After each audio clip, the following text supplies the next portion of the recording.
The lilies trembled slightly in my hands as I waited outside the conference room. A simple gesture, I told myself, a bouquet to welcome Adrian Mercer, the new CEO. 25 years at Vera Industries had taught me that respect mattered more than titles. I wanted his first morning to feel like he was joining a family, not just a company. But the moment I stepped inside, the air shifted. Adrian didn't smile.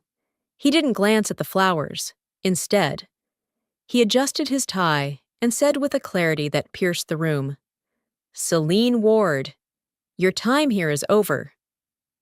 Stop for a moment. How are you today? I hope you're feeling well. Take a moment, pour yourself a warm cup of tea, and stay with me until the end of this story. Thank you for always supporting us. Now, let me take you inside the moment that changed everything. The words didn't register at first. Around the table, two freshly promoted vice presidents sat stiff, their pens poised as if waiting for me to argue.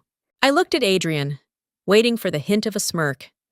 Some sign this was a tasteless joke. It wasn't. He slid a manila envelope across the polished wood, his eyes flat. Already dismissing me. Shock numbed me. 25 years of midnight calls, supply chain rescues, audits survived, all collapsed into a single cruel moment. No acknowledgement, no thank you, just a surgical cut. The humiliation deepened when he leaned forward, voice carrying so the entire room could hear. "This," he declared, tapping the envelope with a manicured finger, "is the beginning of cultural reform. Vera must shed its relics to survive, and Selena's departure will be our signal of change." Gasps rippled through the silence. I felt every eye on me, not with respect, but with pity. My gift of lilies drooped in my arms, suddenly ridiculous, slowly. I set them down on the side table, their fragrance heavy in the stale air. I reached for the envelope. My fingers brushed the engraved pen I always carried, the one given to me on my 25th anniversary. My name, etched in silver, glinted faintly under the fluorescent light. I clenched it tight, grounding myself against the tidal wave of humiliation. Adrian straightened, satisfied, believing he had staged a spectacle. He had no idea this scene would not be remembered as his triumph. It would be remembered as the spark. 2 days before the humiliation. My phone rang late on a quiet Sunday evening. I almost ignored it. I had been trying to lose myself in a book. Anything to silence the worry that came with the rumors of a new CEO. But the name flashing across the screen froze me. Raymond Coyle. Raymond was not just the founder of Vera Industries. To many of us, he was the company itself. He had retired years earlier, weary of endless battles with investors. Yet his presence still lingered in the marble hallways. When Raymond called, you answered. "Celine!" His voice was steady, deliberate, the voice of a man who rarely wasted words. "I need to see you." Minutes later, I was seated in his oak-paneled study, the smell of old leather and tobacco clinging to the air. Raymond sat behind his desk, a stack of papers neatly arranged in front of him. His eyes, though older, still carried that sharpness I remembered from the crisis years, when he seemed to see 10 moves ahead of everyone else. He pushed the papers toward me. "I've decided it's time to hand this company's future to someone who has earned it." I blinked, unsure I had heard correctly. "Raymond, you mean—" "Yes," he cut in, leaning back. "I am selling my remaining shares, 42%, to you." The words didn't sink in right away. I had spent my entire career fighting to keep this company afloat, never once imagining I could own even a fraction of it. My pulse quickened, a strange mix of fear and wonder. Raymond reached into his desk drawer and pulled out a silver pen. He held it carefully, almost ceremonially, before placing it in my hand. "This was mine when I signed Vera's founding documents," he said. It is more than a pen. It is a symbol of trust. If you sign these papers, Celine, you're not just an employee anymore.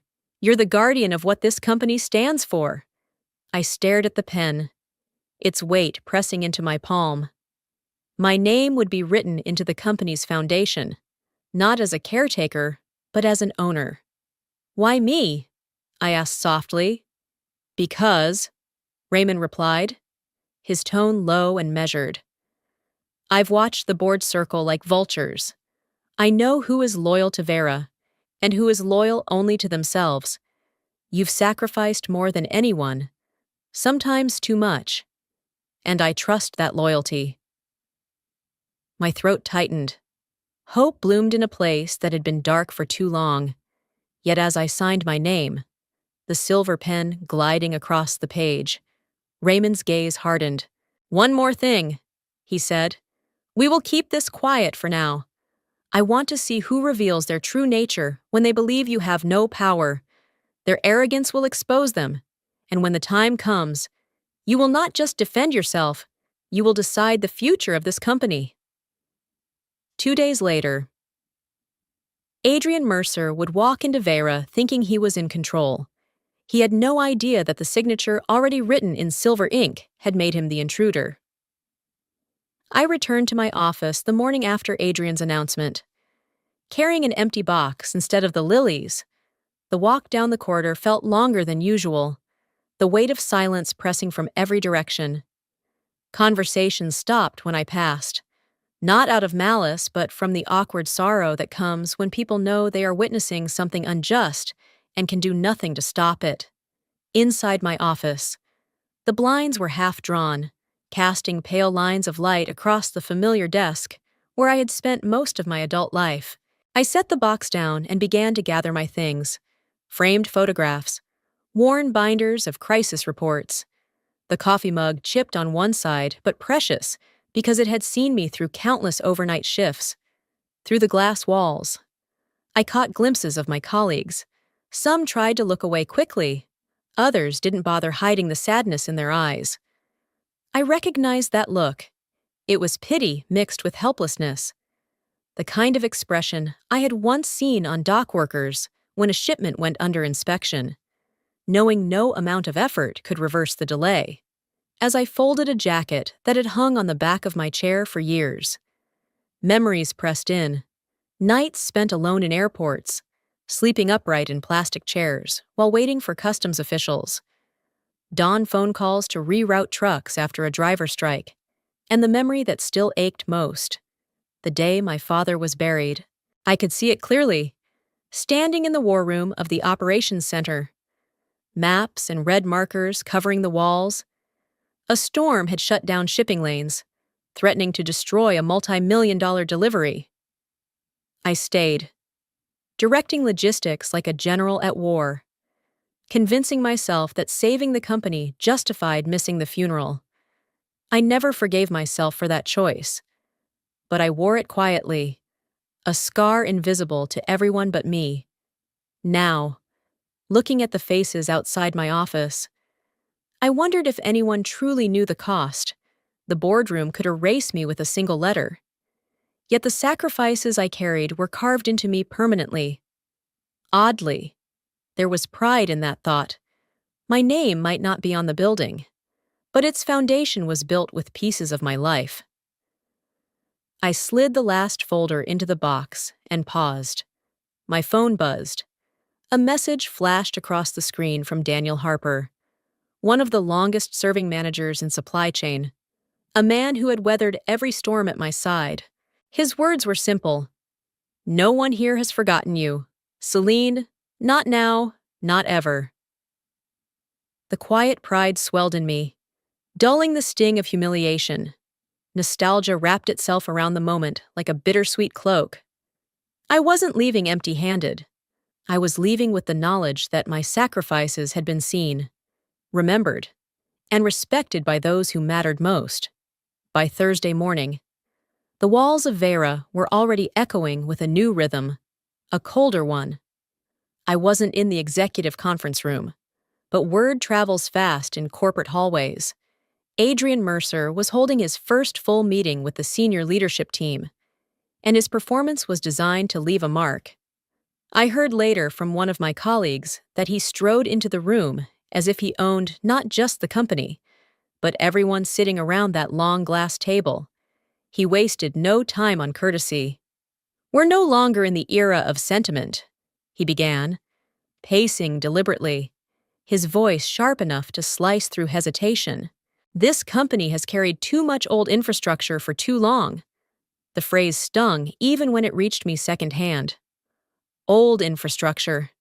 That was me, his not-so-subtle label for 25 years of service, reduced to a rusty pipe in his shiny new blueprint. He didn't just dismiss my contributions, he insulted every late night, every crisis survived, every ounce of loyalty I had poured into keeping Vera alive. I imagined the faces around that table, executives who once came to me for guidance, now sitting in silence as Adrian mocked my legacy. My chest tightened, anger rising like a flame that had been smothered too long. I could accept being replaced, but being erased? That was contempt I could not forgive. Adrian pressed on, his tone swelling with arrogance. "We will cut deeper," he announced. "Departments bloated with sentimentality will be streamlined. Risk management, compliance, logistics, they will be rebuilt from the ground up. Loyalty to outdated methods is no longer acceptable." His words were a knife. But the deeper wound came from the compliance in the room, the silence of those who knew better, yet chose safety over dissent. And then, a twist of fate I hadn't expected. That afternoon, my phone buzzed with a message from a young analyst I had mentored years earlier. He had been in the meeting, notebook open, recording quietly on his phone. Attached was an audio file. "Celine!" His note read, "You might want this. They shouldn't get away with it." I pressed play. Adrian's voice filled my apartment, dripping with disdain. "Old infrastructure," he sneered. "Relics like Celine were anchors weighing us down. We will make her departure a symbol." The recording was clear, damning, impossible to spin as anything but contempt. My grip tightened around the phone. Anger coursed through me. But alongside it came a steady, cold focus. This wasn't just humiliation anymore. It was evidence. Adrian had given me the very weapon I might one day use to expose him. A blade forged from his own arrogance, for the first time since my dismissal. I allowed myself a thin smile. He thought he had silenced me. Instead, he had handed me his own words. And words have a way of echoing longer than power. Friday morning arrived heavy with expectation. The board of directors gathered in the executive conference suite. A room designed to intimidate, polished mahogany table. Floor-to-ceiling windows that framed the city like a painting. Leather chairs lined in symmetry. At the far end of that long table sat a chair unlike the others. A simple placard rested in front of it, printed in bold, "Reserved, majority shareholder." The sight of it drew subtle glances. Some directors tried to mask their curiosity, sipping coffee as if uninterested, while others leaned ever so slightly, whispering speculation. The title carried weight. A new majority shareholder could shift the balance of every vote, alter the company's future with a single decision. And yet, the seat remained empty. Adrian Mercer, standing at the head of the table, noticed those glances, but chose to spin the silence into his own narrative with a confident smirk. He tapped his notes and said smoothly, "You'll be pleased to know the new investor aligns fully with my vision for reform. Their absence today is simply a formality. Consider it a silent endorsement of the changes we are putting in place." The words were designed to calm the room, but unease lingered. Directors exchanged measured looks, balancing skepticism with caution. It was true that investors often operated from behind the scenes, but the deliberate reservation of a chair, with a nameplate announcing ownership, was unusual. It carried the promise of presence, of someone who would eventually claim it. I wasn't there yet. I waited outside, just beyond the frosted glass doors. My hand brushed the silver pen in my pocket, the one Raymond had given me when I signed the papers. The weight of it grounded me, reminding me of the choice I had made 2 days earlier. My dismissal was still raw, but inside that room sat the stage for something larger than humiliation. I inhaled slowly, steadying myself. For now. Suppression was necessary. I had to hold back the fire that wanted to burst into the room, confront Adrian, and strip away his arrogance. Timing mattered. Impact mattered more than impulse. Inside, Adrian continued his presentation, gesturing at slides filled with forecasts and charts. His voice carried the confidence of a man certain of his dominance. "This company will no longer cling to outdated structures," he declared. "We are moving leaner, sharper, faster." And yet, even as he spoke, one director leaned toward another, his voice barely audible but cutting through the quiet like a secret. "Who exactly is supposed to sit in that chair?" The question lingered, unanswered, but heavy enough to settle over the room. The anticipation swelled. No one there could have known that the silence outside the glass doors was mine, and that when I chose to enter, everything they thought they knew would change.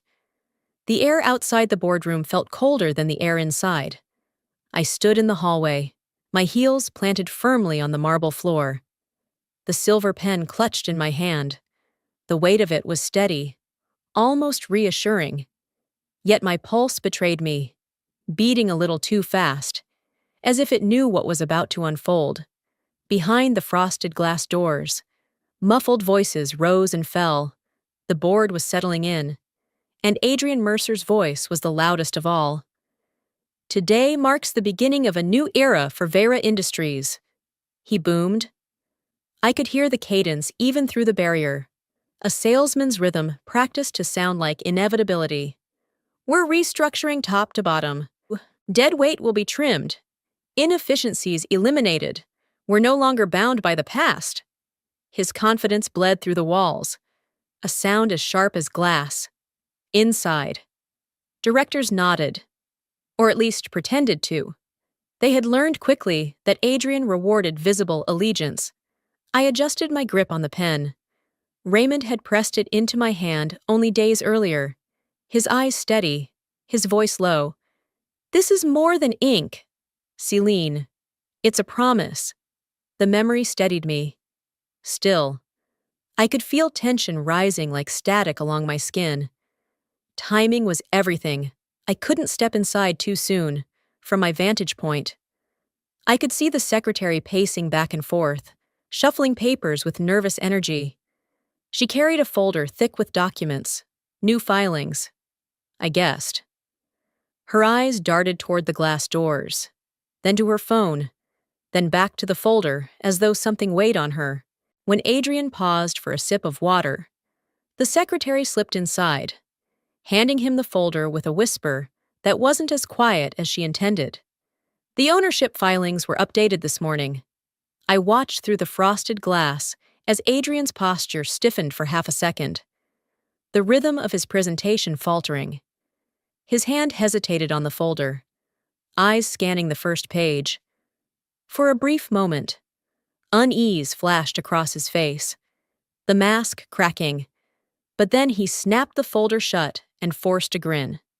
"As I was saying," he continued, his voice louder now, almost defiant, "our path forward is clear. The new investor aligns with me completely. Their interests are my interests. There's nothing to worry about." The directors nodded again, but their eyes betrayed them. They had noticed his hesitation. The words hadn't landed the way he wanted. In the hallway, I exhaled slowly. My moment was approaching. But not yet. I had to let his arrogance climb higher, let him feel untouchable. Only then would the fall cut deep enough to be remembered. I tucked the pen into my palm, its cool surface grounding me. The tension in the air was no longer mine alone. It seeped under the doors, coiling around the men and women seated at that table, wrapping itself tighter with every confident word Adrian spoke. He thought he was in control. He thought the chair at the end of the table belonged to an ally. He thought the filings didn't matter. Soon, he would discover how wrong he was. Inside the boardroom, the hum of agreement grew louder. Adrian's voice carried with the ease of a man who believed the hardest part was already behind him. He stood tall at the head of the table, pacing slowly as though each director belonged to him already. "Progress demands boldness," he declared, gesturing to the slides projected on the wall. "We have already begun the process of trimming the fat. With your votes today, we make it official. Together, we're writing the future of Vera." A few directors leaned back in their chairs, nodding, their expressions cautious but compliant. One, then another, voiced support. "I think Adrian is right," one said. "We need a clean break from the past." A second chimed in. "Efficiency is the only way forward." Relief washed across Adrian's face.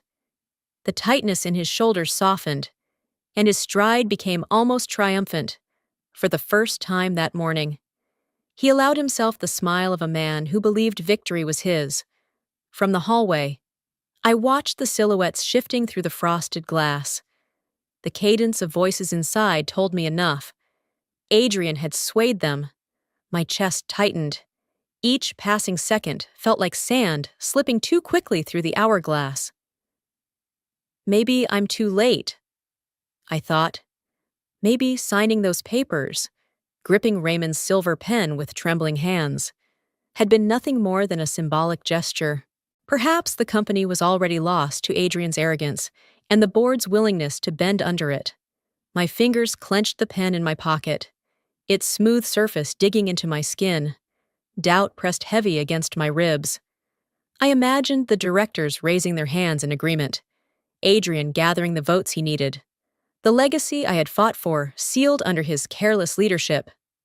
Inside, Adrian leaned forward, voice rich with satisfaction. "Let's proceed," he said confidently. "A show of hands!" But before the first arm could rise, the secretary hurried in, breathless, holding her phone aloft. "You need to see this," she announced. Her voice cracked the tension like glass breaking. Confusion rippled around the table. Devices lit up as directors reached for their tablets and phones. Adrian frowned, irritation flashing across his face at the interruption. Then his expression faltered as he read. On every screen, the message was the same. Notification of ownership change. As of Tuesday morning, Celine Ward holds 42% of voting shares in Vera Industries. This update supersedes all prior records. Effective immediately, board recognition of ownership is required. The room fell silent. Chairs creaked as directors shifted, eyes widening, scanning the words again as though disbelief could alter them. Adrian's relief evaporated in an instant, replaced by the pale stiffness of a man whose ground had shifted beneath him. Out in the hallway, I exhaled, the weight of doubt lifting just enough to let something else through. Resolve. The game wasn't over, it was only beginning. The silence in the boardroom was suffocating when I finally pushed the door open. The frosted glass swung wide, and every head turned as my heels struck the polished floor. I didn't rush. I walked with the steady rhythm of someone who belonged, though not a single person in that room had expected me to appear. In my right hand, the silver pen caught the light, glinting like a small blade. I let it rest at my side as though I had carried it there my entire life. The pen was no longer just a gift from Raymond. It was a reminder that my signature carried more weight than Adrian Mercer's entire performance that morning. Adrian froze mid-sentence, his eyes widening for a fleeting second. His mask cracked, and the boyish panic underneath flickered through. This is a mistake," he stammered, clutching at the folder in front of him. His voice wavered, no longer the booming cadence of authority, but the brittle tone of a man scrambling to hold on. I didn't speak, not yet. Instead, I stood still, letting the silence work in my favor. My gaze locked on Adrian's, unblinking, calm as steel, around us. The directors shifted, uncomfortable, waiting for the storm they sensed was about to break. Adrian tried again, louder this time, forcing false confidence into his words. "The SEC filing must be an error. Ward was terminated. She has no standing here." But the tremor in his voice betrayed him. Still, I said nothing. I let the weight of my presence press into the room, a pressure that grew heavier with each passing second. The directors leaned back, some glancing between us, others lowering their eyes. They could feel it too, that the balance of power had shifted, even before a single word was spoken.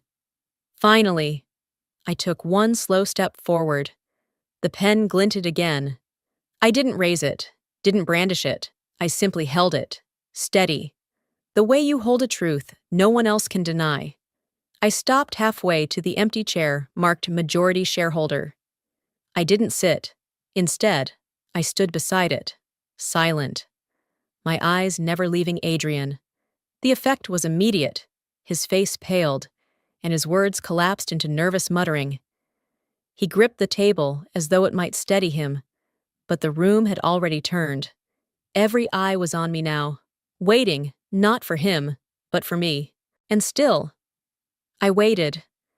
I let the silence stretch until it became unbearable, until even the sound of someone shifting in their seat felt deafening. The anticipation was a weapon, and I wielded it carefully, in that suspended moment. Adrian realized the truth. Power wasn't in shouting or grand declarations. Power was in the calm presence of the one person who didn't need to say a word.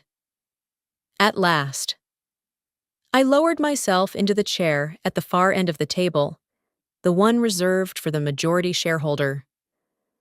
The leather creaked softly beneath me, but the sound carried like a verdict through the boardroom. Every eye followed me as though the act of sitting was itself a declaration of war. I placed the manila envelope Adrian had once pushed across the desk onto the table in front of me, its edges worn from my grip. Then, with a voice calm but cutting, I broke the silence. "I do not accept the decision to terminate my employment," I said. The words were steady, measured, each syllable striking harder than any raised voice could have. Adrian lurched forward, color rising in his cheeks. "This is outrageous!" he barked. "She has no standing here. She was dismissed under my authority." "Your authority?" I interrupted gently, letting the words linger like frost. "That authority ends where ownership begins." The room tensed. Directors exchanged glances, torn between habit and the shifting tide before them. Adrian pounded the table, desperate now. "The board has no obligation to recognize this. You're undermining everything we've built." Before he could continue, one of the senior directors, a man who had remained quiet throughout the meeting, leaned back in his chair and folded his arms. His voice was clear, deliberate. "For the record," he said, "I vote with Celine." The effect was immediate. Another director nodded, almost in relief. Then another. The dominoes fell, not with fanfare, but with the quiet certainty of people realizing the storm had passed and they no longer needed to cling to the wrong shelter. Adrian's face drained of its triumph. He looked around, eyes darting, searching for allies. None returned his gaze. I reached into my pocket and withdrew the silver pen, its weight familiar, its surface glinting under the fluorescent lights. Slowly, deliberately, I placed it on the table. "This pen," I said softly, "was given to me by Raymond Coyle when I signed the documents transferring ownership. It represents trust, continuity, and it represents the will of the company's founder, which does not die because one man calls me old infrastructure." I leaned forward, sliding a document across the table.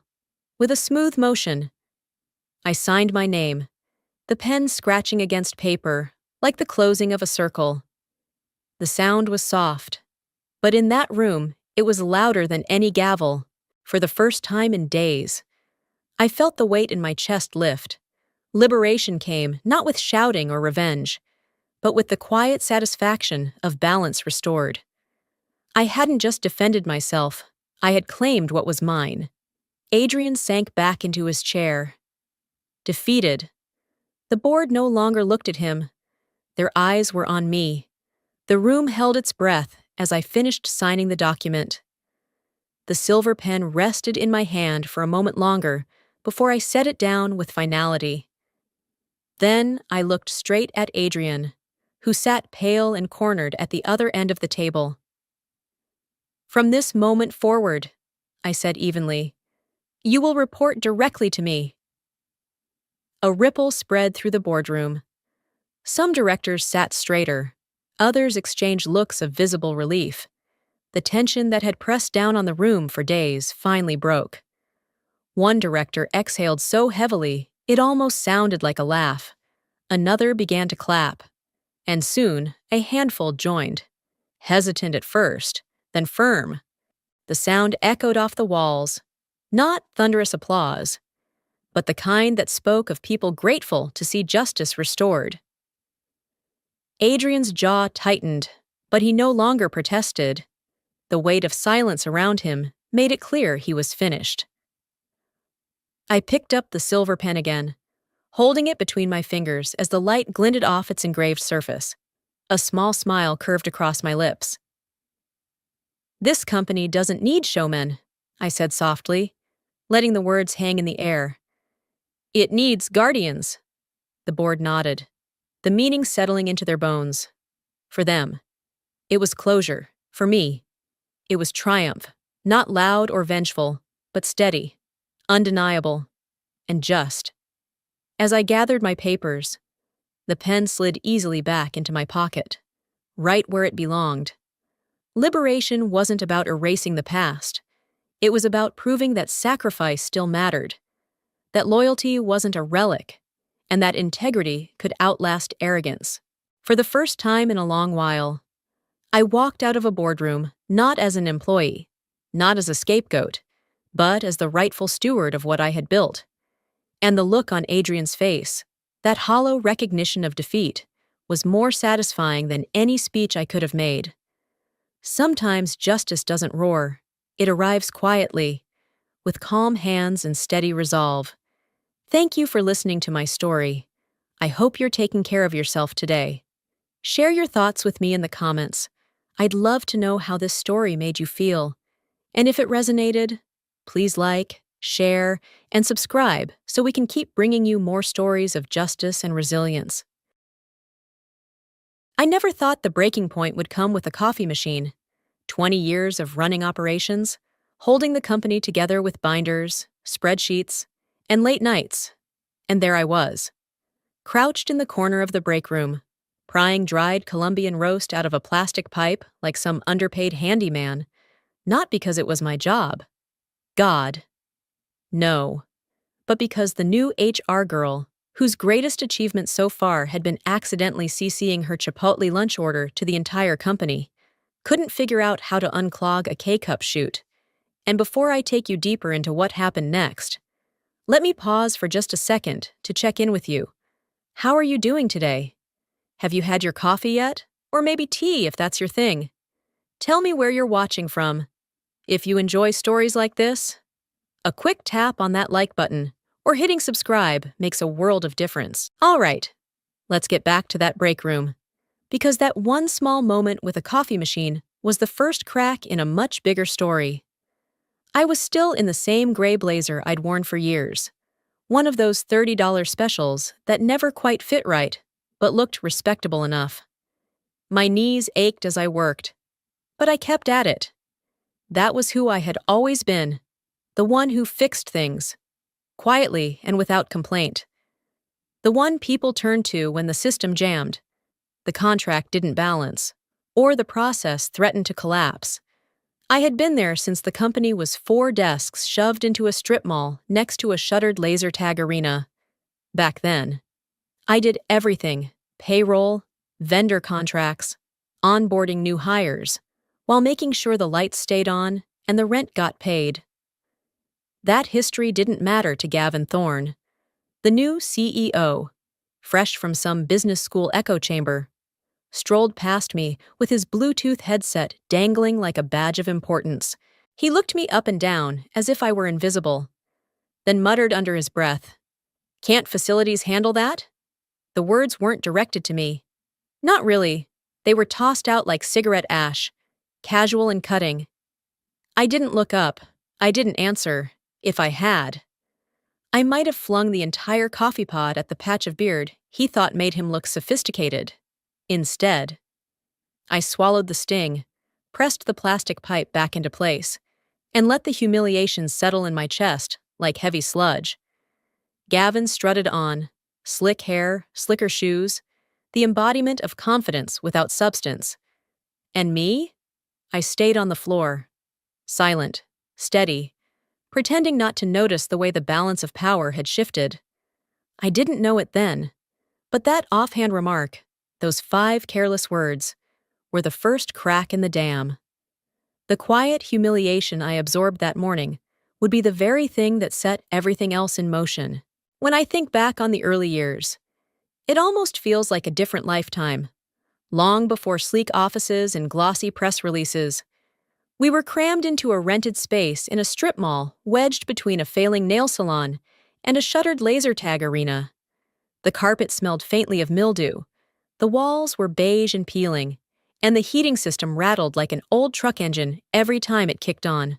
But for me, that little box of a building was everything. It was possibility. It was purpose. It was family. At least for a while.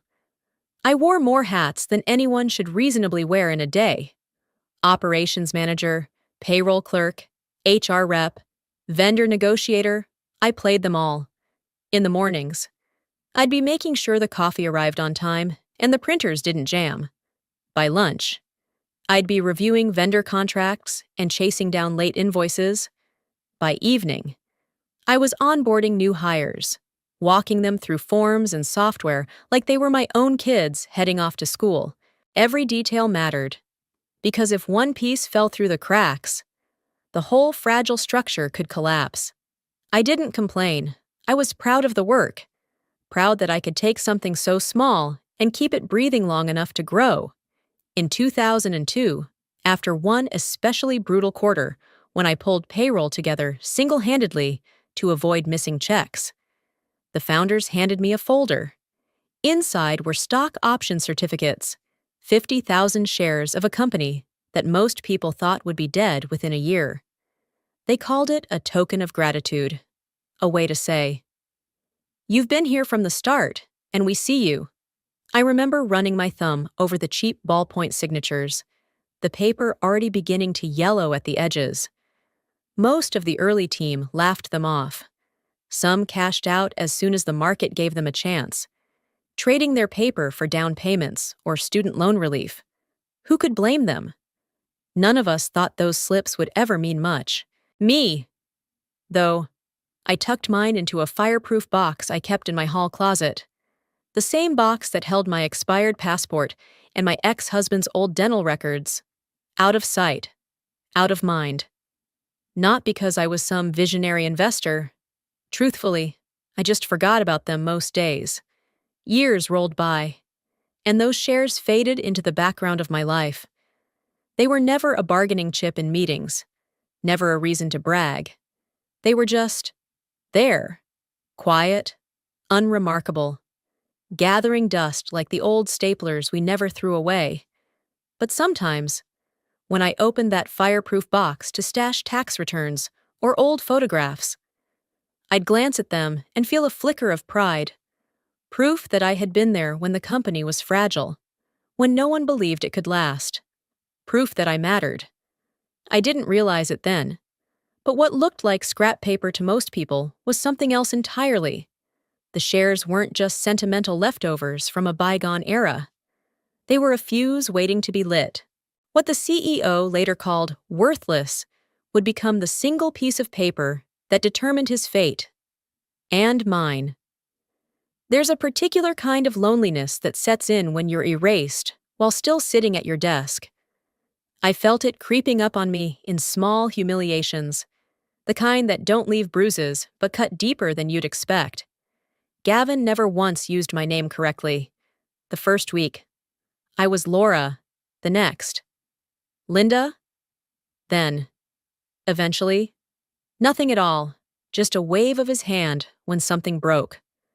Like I was a service bell he could ring without thought. Each time he brushed past me. I swallowed the correction. What was the point? The CEO sets the tone. And his tone made one thing clear. I was furniture. The meetings were harder to ignore. I had built the vendor workflow back in 2013, the one that cut processing times nearly in half and saved the company hundreds of thousands a year. That system kept entire departments afloat. But when Gavin unveiled it in a quarterly presentation, my name was nowhere.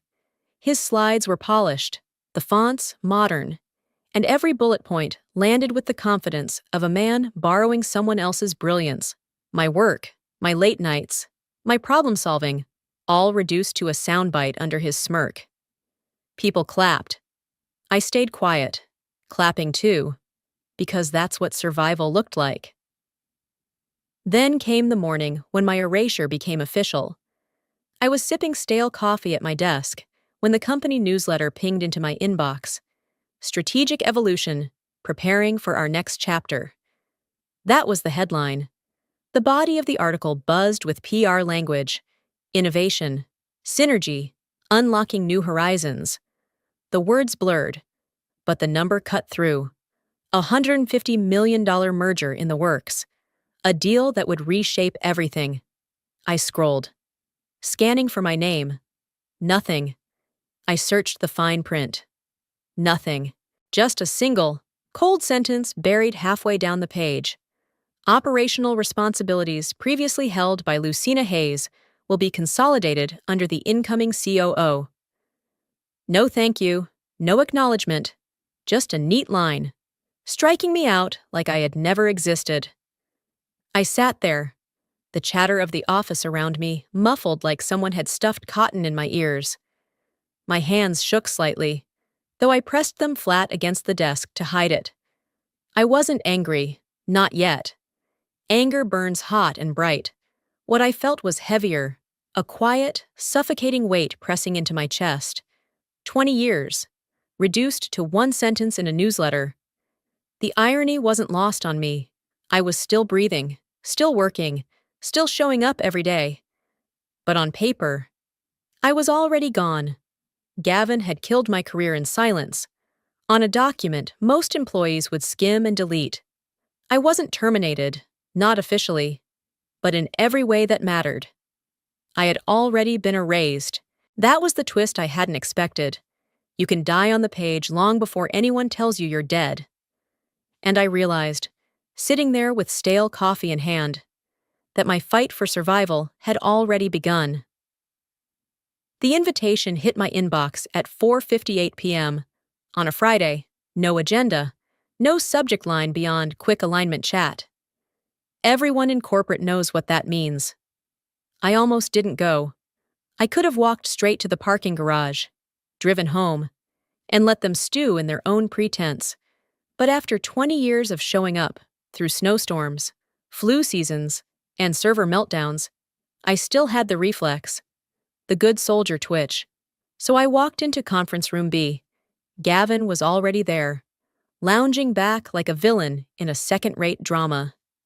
Tie loosened just enough to suggest casual confidence.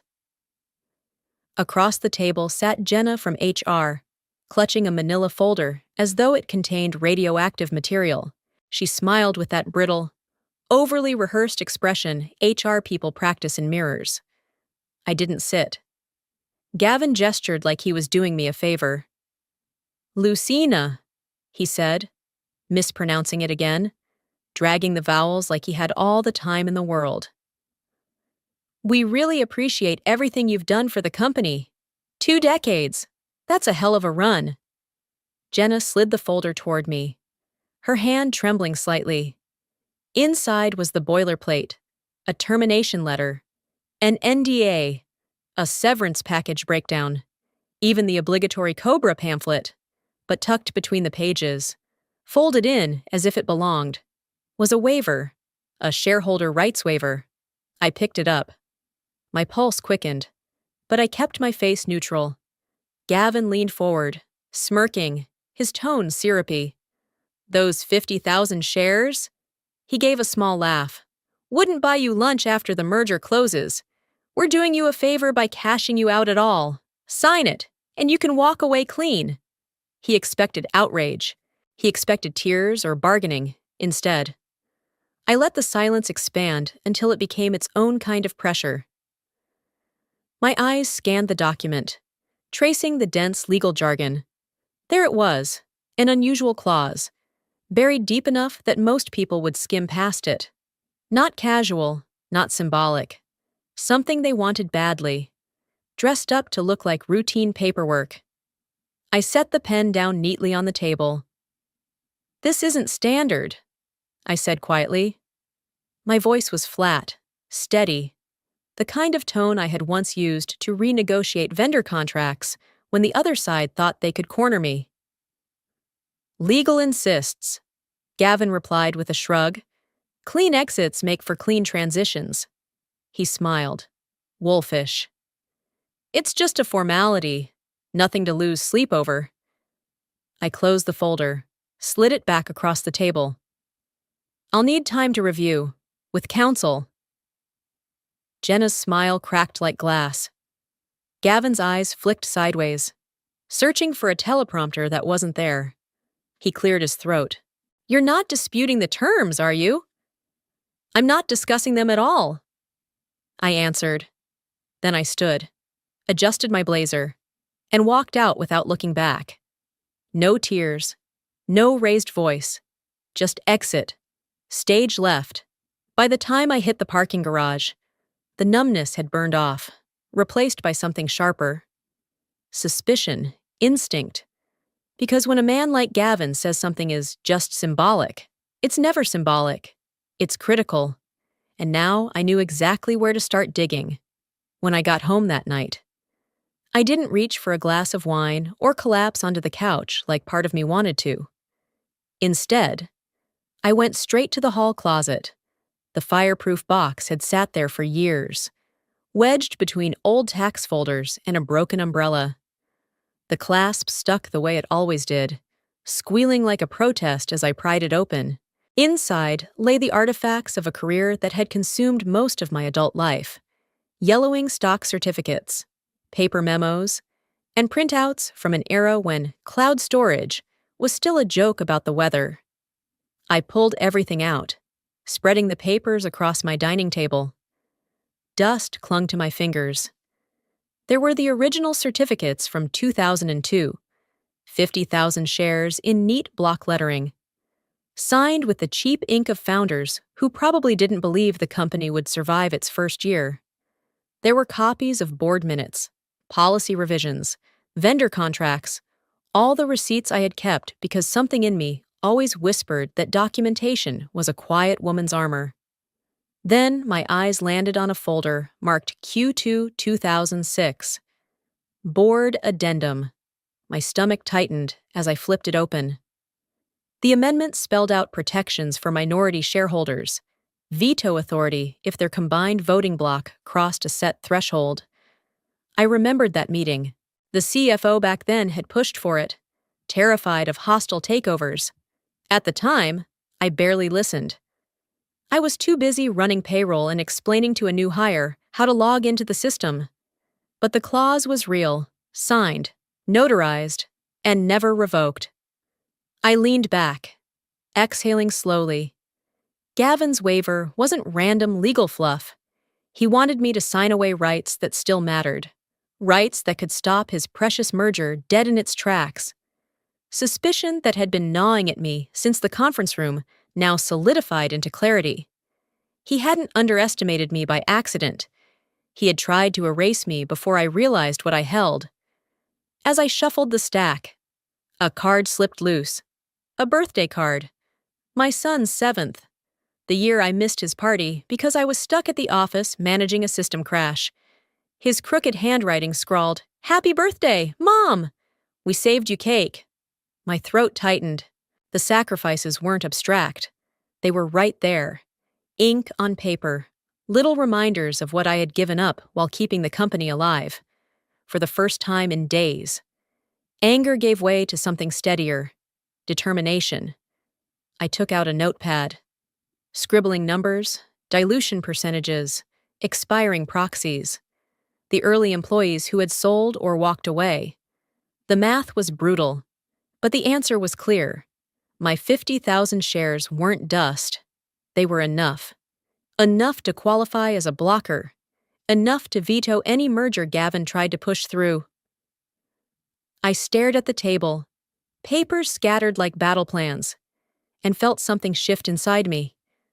I wasn't powerless, not anymore. What Gavin dismissed as worthless was the very thing that could bring his empire to a halt.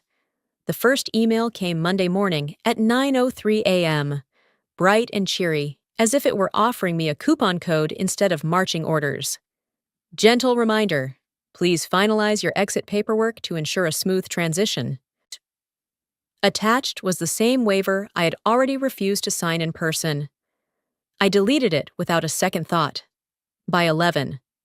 Another email landed, this time from someone in legal I'd never met. A man named Jason with a Y, which felt on brand. His message was longer, dripping with formality, warning that delays could complicate pending corporate actions and hinting at unfavorable consequences. Translation, sign the damn paper, or we'll make it messy. I didn't bother replying. Silence was my reply. On Tuesday, the tone escalated. My phone lit up with Gavin's name as I was microwaving leftover pasta. For a moment. I considered letting it ring, but curiosity won. I wanted to hear what desperation sounded like, wrapped in arrogance. "Lucina!" he began. Too bright, too cheerful, like a salesman overcompensating for a dying pitch. "Just wanted to check in. Thought maybe there was confusion with the documents." "No confusion," I said, stabbing at my pasta. A pause. His voice dropped a notch. "Look, transitions are hard, but dragging this out helps no one, especially you. Those shares don't mean anything anymore. Not in this market. Not after the merger." I let the silence hang, stretching it until I could almost feel his grip tighten on the phone. Men like Gavin hate silence. It makes them sweat. Finally, I said 5 words, steady and cool. "We'll see about that." Then I ended the call. A text buzzed through seconds later. "Let's be adults about this. Don't ruin a good legacy with stubbornness." I blocked the number. By Wednesday, the smear campaign had started. Screenshots trickled in from former colleagues, Slack threads questioning what I even did all day, whispers about performance misalignment, which is HR code for we needed her gone and couldn't be bothered to invent a better excuse. I didn't respond. Not publicly, not privately. Every word they threw into the air would eventually boomerang back at them. Then, late that afternoon, my phone buzzed again. A message, not from HR, not from legal, but from an old colleague I hadn't spoken to in years. "I know they're treating you unfairly. Don't give up. You're stronger than they realize." I sat staring at the words longer than I expected. The office chatter, The fake smiles, the endless sacrifices. They had all made me forget what loyalty once felt like. For a moment, warmth cut through the ice, not enough to melt my resolve, but enough to remind me I wasn't entirely alone. So I stayed silent, cold, deliberate, unshakable, because silence, in the right hands, isn't weakness, it's control. And Gavin had no idea how much power I still held simply by refusing to play his game. By Thursday morning, I knew I needed backup. Not another sympathetic text from an old colleague. Not the hollow words of HR emails. I needed someone who could stare down Gavin and his lawyers without blinking. That's how I found myself sitting in a beige office above a dry cleaner, across from a woman named Nina Rourke. Her office smelled faintly of old wood and sharper still of quiet vengeance. The shelves were lined not with diplomas or motivational quotes, but with thick binders, neatly labeled, like trophies from past battles. She was in her 50s, sharp-eyed, sharper-tongued, with the kind of presence that made even silence feel dangerous. I handed her the manila folder Gavin had slid across the table days earlier. She flipped through the pages with a speed that told me she'd done this 1,000 times before. Termination letter, NDA, severance packet, then the waiver. The waiver. Her eyes narrowed, then relaxed. She set the papers down and leaned back in her chair. "They're screwed," she said simply. I blinked. That was it. No theatrics, no disclaimers. Just 2 words spoken with the certainty of someone who had already mapped out the ending before the story had finished. For the first time in weeks, I felt air return to my lungs. She tapped the waiver with one manicured nail. "This isn't a formality. This is desperation. They need you out of the way before that merger clears. Without your signature, they're hanging by a thread." I nodded, my fingers tightening around the armrest. "So what do we do?" Nina smiled faintly, the kind of smile that made you glad she was on your side. "Nothing." I must have looked confused because she leaned forward, steepling her fingers. "You don't chase them. You don't email back. You don't call. You let them panic. The more they scramble, the deeper the cracks in their story. Silence will do more damage than shouting ever could." Her words settled over me like armor. For so long, silence had been my cage, what they used against me to erase me, to make me invisible. But now, in Nina's hands, silence was a weapon, and it was mine to wield. I thought of Gavin pacing his glass office, of HR drafting another gentle reminder, of legal sweating over spreadsheets they hadn't touched in years, all of them waiting for me to blink, to fold, to disappear quietly. But this time, my silence would be deliberate, controlled, deadly. Nina gathered the folder back into a neat stack and handed it to me. "Do nothing unless I tell you. Let them light their own fuse, and when the explosion comes, we'll be the ones standing." I walked out of her office taller than I'd walked in. For the first time since Gavin had called my shares worthless, I didn't feel erased. I felt powerful. Their panic would be my proof, and my silence would be the loudest answer of all. By the following Thursday, I didn't need to lift a finger. The cracks were already spreading on their own, somewhere in the bowels of the acquiring firm. A junior associate was buried under spreadsheets, combing through the shareholder ledger like it was her final exam. Her job was thankless, tedious, cross-referencing proxies, verifying percentages, making sure every consent lined up, 99 times out of 100. It was a rubber stamp exercise, but this time, she stumbled across my name. Lucina Hayes, Class A shareholder, legacy vesting privileges, no proxy on file, no waiver signed. It was the kind of discovery that makes young lawyers sweat and partners lose sleep. By 11:15 a.m., she had flagged it to her supervisor. By 3:00 p.m., there was an emergency conference call with Gavin, the CFO, their internal counsel, and a very expensive man from outside legal, who probably billed by the breath. I wasn't in the room, but I can picture it. Gavin brushing it off with that fake laugh he used at company mixers. Oh, Dana, Lucina. She's old guard. She's been off-boarded. Her shares are dust. We have her exit paperwork. It's just not processed yet. But then came the reply that made me wish I could have seen his face. The acquiring firm's senior lawyer cut in. Voice flat, precise. I'm looking at the documents right now. There's no signed waiver, no proxy, nothing revoking her rights. Silence. Heavy and awkward. Must have hung over the line. I imagined the CFO's water bottle pausing halfway to his lips. The internal counsel frantically flipping through notes, like maybe reality had shifted on the page. Gavin tried again. Tighter this time. She won't use it. She's not that type. She was always quiet, embarrassed. Really, no leverage, just grievances. That was the moment I almost laughed out loud in my kitchen. Because he wasn't entirely wrong. I had been quiet. But now my silence was deliberate. And it terrified him. The acquiring firm's lawyer didn't soften. Whether she uses it or not is irrelevant. The fact is, your entire deal memo assumes unanimous legacy consent, and you don't have it. There it was. Clean, clinical, undeniable. My veto. Sitting in plain sight like a live wire Gavin thought he'd buried. And the best part? I hadn't done a thing. They had tripped over their own arrogance and exposed the truth themselves. I leaned back in my chair, heart pounding with a strange mix of nerves and satisfaction. The game was no longer mine to prove. It was theirs to lose.